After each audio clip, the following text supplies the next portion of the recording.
Hey pilots, this is Viper with another instructional video. I love that scene. That's one of my favorite movies. But the reason I play that is, as you remember, Private Pile wasn't exactly the shining star. So this is to teach you to not be that Private Pile, to increase your win rate. Getting more wins equals getting more materials. Getting more materials equates to making your plane stronger and more competitive. So you're going to make it faster, more maneuverable. And in other words, you're going to make your plane hopefully better than the competition's plane, which will in turn result in a higher chance to win that battle. So to make this happen, there's a key element aside from actually being able to hit your targets and kill a plane. The key element on this is zones and knowing which zones are a priority and which zones are not so much a priority. In one of my last videos, I covered F keys. Again, I cannot stress enough the importance of utilizing your F keys.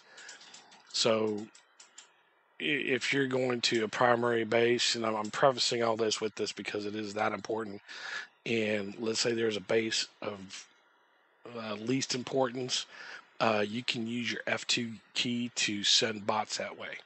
And that's what I do. Okay, so here's how this works. Prioritization of zones. The number one zone in a game, aside from the plant or the mine, whatever you want to call it, is a military base. This is what you're going to take if you're a fighter, a multi-role, whatever. You're going to go to this military base first. Why is it so important? Well, this thing actually takes zones for you. So as you can see here in the depiction, the military base launches rockets every 20 seconds until that base is flipped, and it will flip bases. Okay. Again, with every zone captured, you get 3 points every 5 seconds, and that is how your score starts tailing up. The more zones you have, the more points you accrue faster. So the military base is the number one zone. Now, there is a caveat to this. When you go into a missile base, there's only 2 heavies there. You cannot flip it by just killing 2 heavies. So hopefully, when you F2 the military base as you're going to it, you're either going to draw a GA, a heavy, or a multi-role, or something that has ordnance that can drop ordnance and flip the zone with you. So that's the caveat. But this is a super important zone. It is one of the most important ones because unlike command center, which we'll get to later, these missiles cannot be stopped in any way. Okay. So the actually most important in the game is a plant. The problem is you cannot take this as a fighter or a multi-role or whatever, at least especially not in the earlier tiers because multi-roles just don't carry enough ordnance. But there's no ADAs or air defense aircraft here to shoot down. It's just a plant. So the only way to capture this is either being a bomber or a GAA and going in there and destroying enough sectors to flip the zone. So why is this the most important zone? Because on top of the 3 points every 5 seconds, every 120 seconds it pays out 80 points. So essentially, this is like having 2 zones. Okay? And usually, whoever controls the plant wins. And that's just simple mathematics there. So it's very important. Now, my suggestion is if you're a good heavy, once you flip the zone, you can traverse your way over there and try to keep them from flipping it. You know, try to kill the bombers and GAs as they come into the zone. That's also a good idea. But this is the most important. Like again, the problem is bombers and GAs go here to flip this. So the second most important as a fighter would be the command center.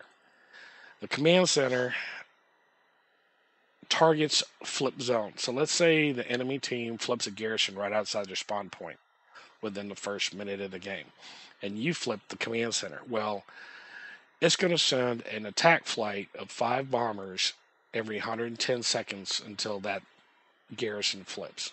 Okay, and it's going to essentially take away their zone. That's the whole purpose of this command center is to take away their captured zones. It's not going to go to neutral territory. Okay. Now, the problem with this, as I was saying a minute ago, is these bombers, as they come in, can be intercepted and killed. Most of the time, they make it through, because to sit there and kill bomber flights as they stream in is actually very difficult and very time consuming, and normally doesn't pay off. To try to kill one or two and keep it from maybe entirely flipping a zone, that's a little more feasible. And usually that's what me and my clanmates do, is we'll try to take out one or two of these and just leave it alone after that, because normally it needs an entire bomber flight of the 5 bombers to flip a zone. Usually, not always. So this is the number 2 site as a fighter. Number 3, you do have 2 different kinds of airstrips. You have an air base, which allows you to change planes, has a wrench for repairs, and you can respawn there, of course. It pays out 3 points every 5 seconds. So this one is a little more entailed as to what it does, and maybe possibly importance depending on the map. But again, you have to look at the situation and look at them. Each map is different. Sometimes an airbase is important. Sometimes, it's not. Okay, it just depends. So if you had 4 garrisons in an airbase, now that airbase just became a very important asset to hold. The next one is the airstrip, which is like the airbase, except it doesn't allow you to change planes or repair. It's just a respawn point. But that could be critical, for planes respawning. It could provide you access to the zones closer than having to traverse way out of spawn. And again, each and every one of these provides 3 points every 5 seconds as you hold them. And then the least most important one is the garrison. This only does the 3 points every 5 seconds. A garrison, usually, there is a map, and I'm not going to get into that right now, but there is a map where the garrison is a key point, and you have to hold it to win. But that, again, is extremely situational and very rare. Most of the time, you need to take everything outside of garrisons. Okay? So we're not talking about maps that have 5 garrisons and that's all there is. We're talking about maps that have everything else and maybe a garrison or 2. Then that garrison becomes very unimportant, okay, usually. So that is the order of precedence. If you take the military base and the plant, you will probably win the game. For instance, if those 2 exist in a battle, or the plant and the command center, those are very powerful.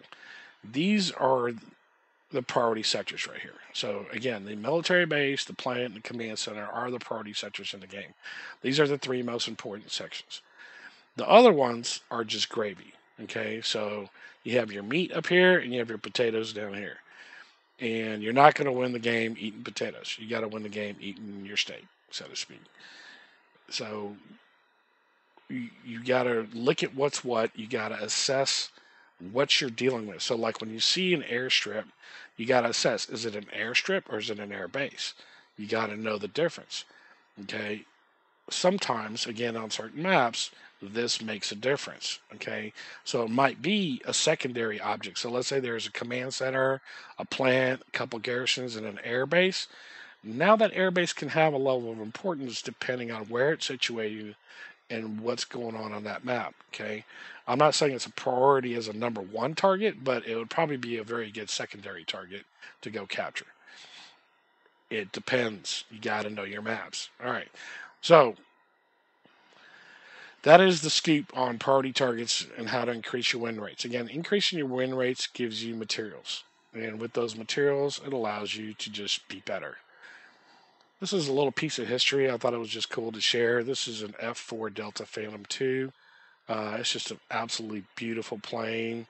Was the winners of the Distinguished Flying Cross with several pilots. And it's just an amazing piece of our aviation history. I just thought it'd be cool to share with everybody here. So this hopefully will make you your team's top gun and teach you how to be a better pilot.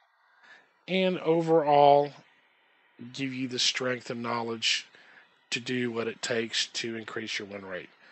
Again, I sure thank you for coming to my channel and giving me the time to earn your viewership. Please, if you haven't already, subscribe and hit the likes button. It means a lot to me, and it helps this channel grow and bring you new videos. God bless and Godspeed.